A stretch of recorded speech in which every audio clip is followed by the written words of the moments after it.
I feel like we're playing some good volleyball this year, and that's kind of how I wanted to finish out my career. I was really hurting physically at the end of last year and had a couple rough tournaments, and didn't want to just kind of fade away and disappear in the off season, and wanted to come out, playing stronger and contending to try to win tournaments still, even in my final year. So I think we've played a couple of good strong ones and want to make it even stronger if we can here in Huntington Beach. I guess I'd like people to think of me as somebody who always tried to be his best, to do his best to be as well prepared as possible for every tournament and as well prepared as possible for every play, and dedicated to doing whatever I can to help my teammates or teammate play his best, because if I can help him do that, then how I play doesn't matter as much, and we're going to have a good chance to win.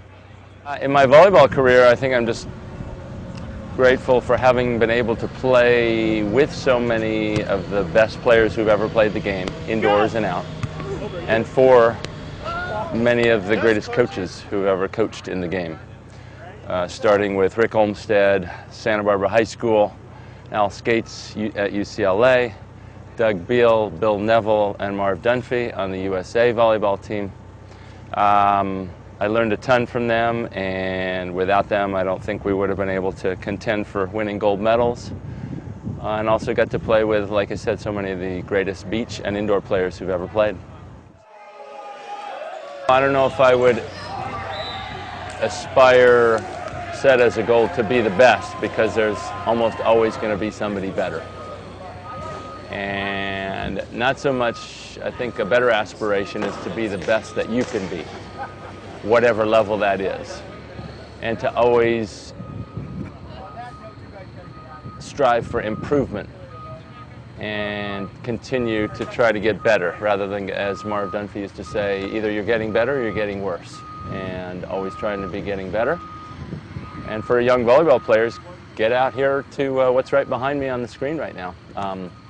And that is, get out on the beach and play doubles and touch the ball a lot. The more touches you get, the better player you're going to be. And when you play 2-on-2, you touch the ball every single time.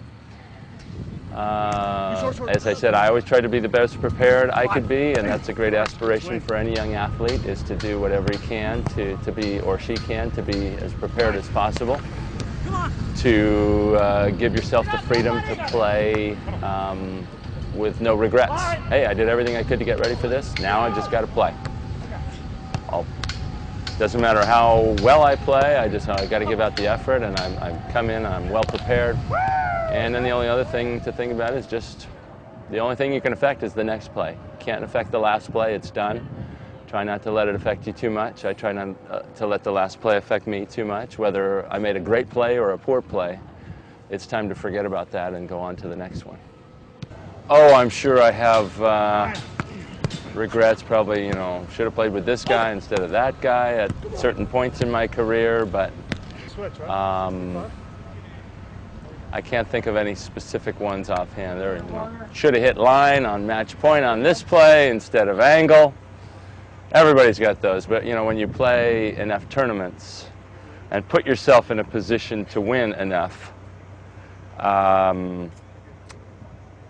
you're going to fall short.